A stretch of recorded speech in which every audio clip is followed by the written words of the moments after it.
Au-delà de la formation médicale proprement dite, est-ce que tu ne penses pas, ou vous ne pensez pas qu'on pourrait aussi considérer une faculté de médecine comme une entreprise, pas forcément lucrative, puisqu'il s'agit de la gestion des personnes, de la gestion d'un patrimoine, d'une certaine histoire qu'il faut pérenniser et qu'il faut faire vivre.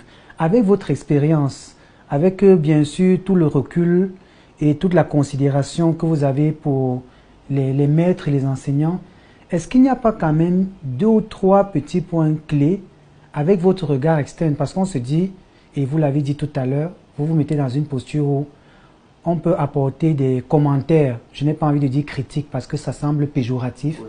On peut apporter des commentaires aux aînés. Et on se dit que si vous êtes médecin, forcément, ces maîtres qui considèrent qu'ils vous ont formé ont aussi le devoir de suivre et d'écouter du moins ce que vous avez à dire concernant la gestion de la formation, de la carrière du médecin au Cameroun. Vu d'un regard externe, est-ce que vous ne pensez pas quand même, parce que vous imaginez bien que moi-même qui suis en face de vous, il y a des choses que je peux critiquer. Mais pour le moment, c'est moi qui fais l'interview. Donc, je peux me permettre de...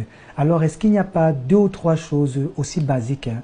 Ça n'a pas besoin d'être de grands chantiers ou des choses qu'il faut complètement révolutionner tout le système éducatif. On commence quelque part. Donc, si vous arrivez donc maintenant d'être doyen, et quels sont pour vous les 2 problèmes qui sont essentiels? Parce que vous êtes à l'époque du numérique. Vos maîtres, par exemple, n'ont pas connu cette époque-là. Il y a des paradigmes qui ont changé autant dans la formation médicale que la prise en charge des pathologies.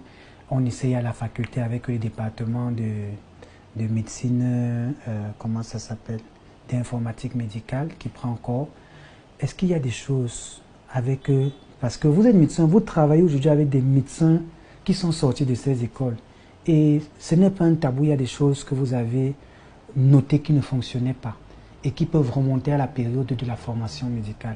Est-ce qu'il n'y a pas de très humblement, est-ce qu'il n'y a pas 2 ou 3 choses sur lesquelles vous pensez qu'on devrait, pas forcément tout changer, mais sur lesquelles on devrait mettre l'accent pour faire du médecin le bon médecin? Parce que si vous êtes médecin aujourd'hui, vous avez déjà une autorité pour dire voilà ce que je pense qu'un médecin devrait être dans la société.